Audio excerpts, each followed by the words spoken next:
I'm going to start by telling you a short anecdote.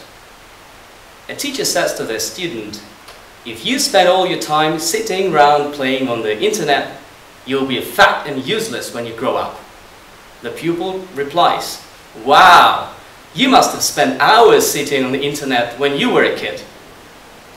It's now easier than ever to access the internet, whether using a computer, a phone, or a tablet. There's no doubt that many young people are spending more and more time online.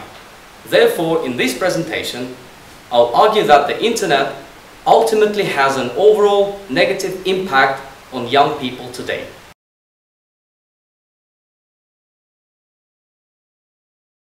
To quote Karen Rabeck, "I would rather go for a life with love and good friendship than family and children."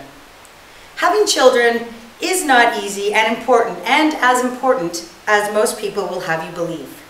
Therefore, in this presentation, I will argue that having children is not the most important thing in life.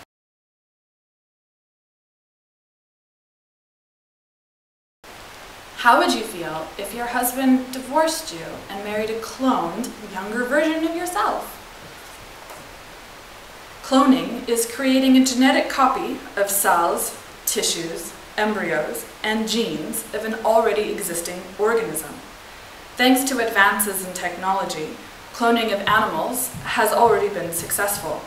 However, in this presentation, I will argue that humans should not be cloned because human cloning involves too many risks.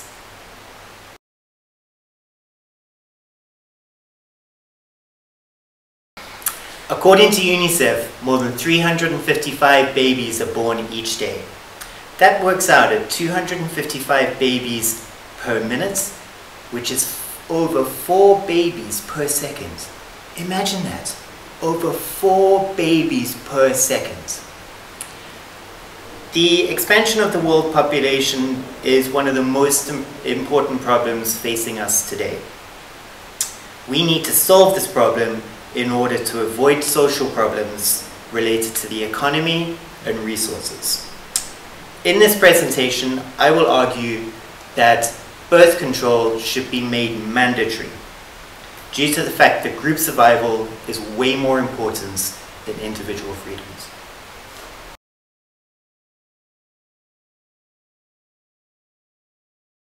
Animals do not have rights. If we granted animals rights, all humans would have to become vegetarians. So if it's okay for humans to eat meat, it must therefore be okay for humans to conduct experimental research on them.